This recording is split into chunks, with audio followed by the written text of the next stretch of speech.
वानी रावत और आमिर हमजा को मंच पे आमंत्रित करता हूं कि वो आए और अपने अनुभव इस सेमिनार के बारे में हमें बताएं।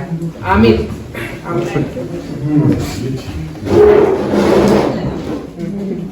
सेंटर में आपके पास सबके डिटेल्स है ना? जी बुला लीजिए सबको मंच पे बुला लीजिए जो लोग। और इसकी अध्यक्षता के लिए मैं डॉक्टर रश्मि चौधरी मैम को बुला रहा हूँ। डॉक्टर रश्मि आमिर को मैं कॉल कर अध्यक्षता के लिए डॉक्टर रश्मि चौधरी मैम को आमंत्रित कर रहा हूँ।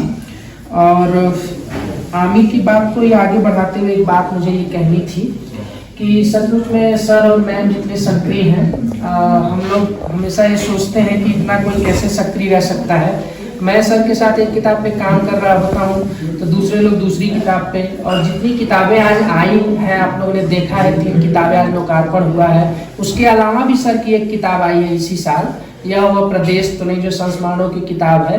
तो 4 किताबें जो है एक साल में सर की आई हैं, और मैम की भी किताब आई है अभी पिछले साल। तो मैम और सर लगातार सक्रिय हैं, और ये लोग सर की मुझे एक बात हमेशा याद आती है कि अगर आप दिन भर में 10 काम कर सकते हैं तो 11 काम भी कर सकते हैं। तो इसलिए मैं जो जोड़ना चाहूँगा, जो जिस किताब का जिक्र मैंने किया, इस किताब की प्रेरणा जो है वो मतलब सर से ही मुझे मिली। मैं एक बार चैम्बर में बैठा हुआ था तो ऐसे बातचीत हो रही थी, तो सर ने बोला कि मतलब कुछ किताबें सर की जो इन दिनों आई हैं, यह जो संस्मरण वाली किताब है, या फिर जो एक कविता संकलन है जिसमें 10 कवि शामिल है, मैं भी उसमें शामिल हूँ।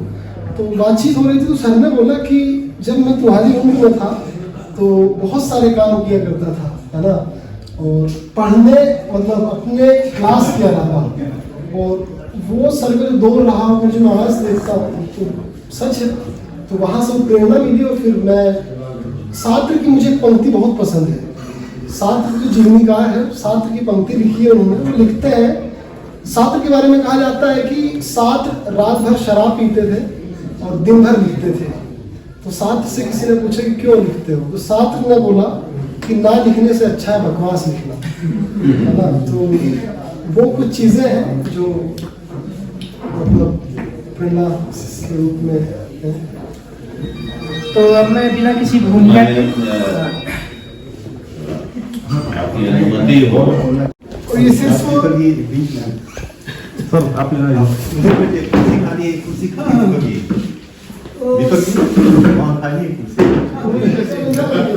कुर्सी अरे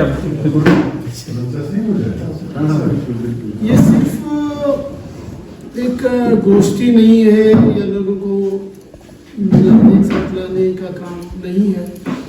मैं समझता हूँ कि जो मैनेजमेंट होता है इसका, ये बहुत मुश्किल है, और मैं करके देखता हूँ तो बहुत मुसीबत होती है। और ये वही नहीं, वीरेंद्र जी आपकी एक खूबी मुझे जो लगती है, और मैं एक अनुभव के आधार पर कहता हूँ। नमस्कार। कल तो मेरा परिचय हो गया था, लेकिन मैं कुछ ज़्यादा नहीं बोल पाया था, बस अपने ज़िले के बारे में, अपना एजुकेशन इतना ही बोल के ख़त्म कर दिया था। लेकिन बहुत सी बातें थी जो मेरे मन में कल से ही आ रही, मैं मौका मिलेगा तो बोलूँगा। और मुझे नहीं पता था कि अंतिम में खुला सत्र मिलेगा जिसमें सबको बोलने का मौका मिलेगा। तो फिलहाल वो मौका मिला, और बगल में सर बैठे हुए और सर ने कहा भी एटलीस्ट तब तो मेरे लिए समझ ली कि पंख लग गया, मैं कुछ ज़्यादा मतलब अच्छे से बोलूँगा। तो मैं ये कहना चाहूँगा कि मैं दिल्ली विश्वविद्यालय में शोध का विद्यार्थी हूँ। 2012 में मैं केवड़ीमल कॉलेज में प्रवेश किया BA हिंदी में। उसके बाद तमाम प्रोफेसर हमको पढ़ाए, लेकिन तमाम कार्यक्रम हम इस तरह के ऑर्गेनाइज किए, मतलब जैसे पल्लो जैसे राष्ट्रीय सेमिनार वगैरह, उसका प्रेसिडेंट भी मिल रहा, लेकिन कभी इस तरह बोलने का मौका नहीं मिला। कई बार ऐसा हुआ या तो काम कर दिया, मेरे अंदर इतना है मतलब वो था कि मैं बोलने से शर्माता था, बोल नहीं पाता था। और शायद अब मैं ज़्यादा ही बोल रहा हूँ, और पहली बार बोल रहा हूँ। आशीष जी बेहतर जानते हैं, क्योंकि सर मैं इस पृष्ठभूमि से नहीं आता, हिंदी साहित्य, हिंदी के कार्यक्रम में आपको कैसा लगा?